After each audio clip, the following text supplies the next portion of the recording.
Hello everyone, my name is Ruth Madlazi. I am a final year Bachelor of Education student at UJ, and I'm also one of the tutors of the faculty who offer support in terms of academics for a module called Education Studies 1A. This is a module that is done across all South African universities where a Bachelor of Education program is offered. So I know I went to the University of Pretoria first, and this was a module called OPV, so which is an Afrikaans acronym for Education Studies.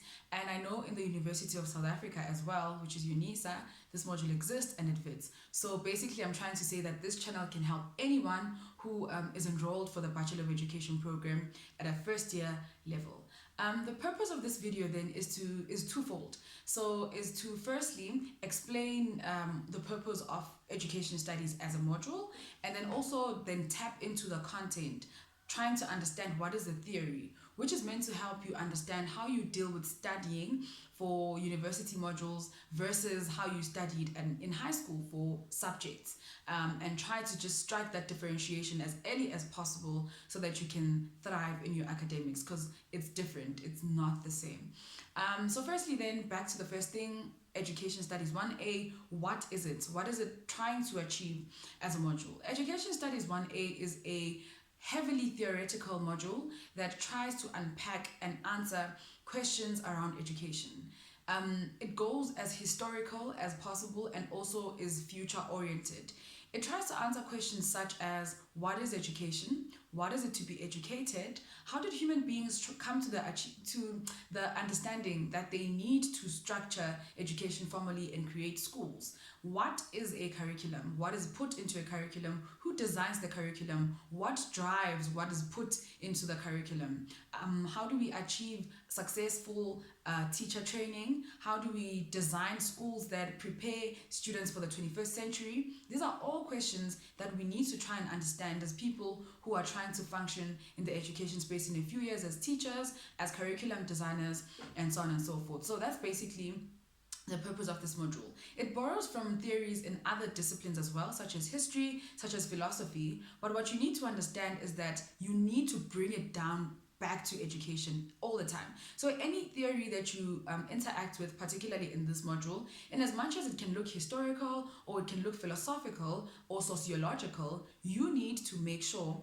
that you understand what its implications are in terms of education. And that's what, as tutors, we are there to help you with, to help you understand what the lecturers were talking about in the lectures, and trying to break down the readings into smaller, digestible parts that you can understand and interact with. Then secondly, we need to understand what is a theory, because for those who have already attended their first few lectures, you would see that lecturers just come and tell you that we'll be writing on theories like this and that, or the first theory that we're dealing with is this and that. And the question then is, what is a theory?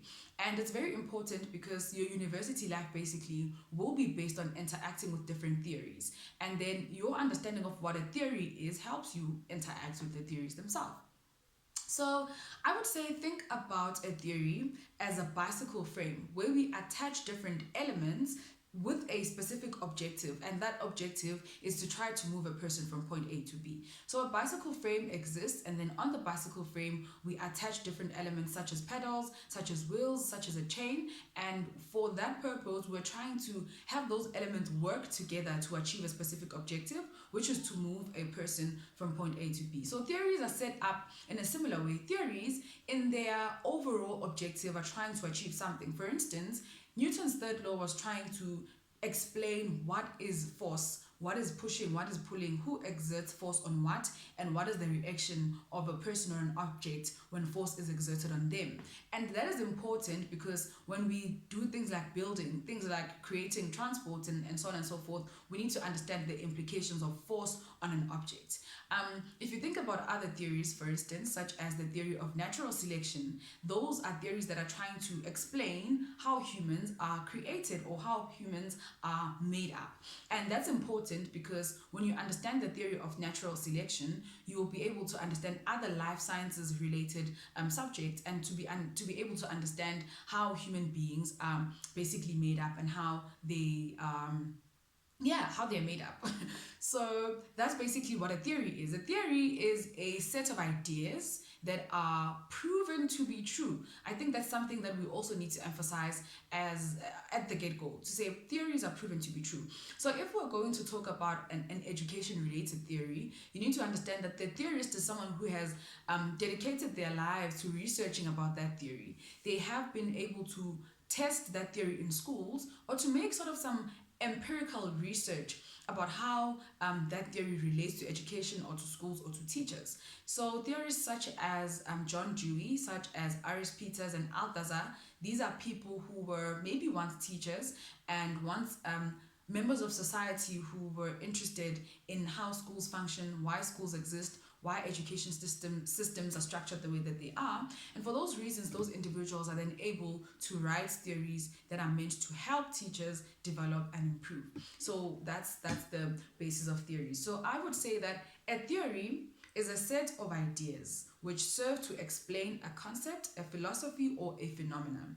A theory doesn't exist in isolation. It exists in a framework through which we seek to explain and understand things in different contexts. So there's theories that exist in sciences, there's sociological theories, there's philosophical theories, there's theories everywhere, but basically they are a set of related ideas that have been proven to be true, that try to explain phenomena, the reason why things exist, and so on and so forth. So that's basically what a theory is, and I hope it helps you interact better with all the theories that you're going to engage with this semester.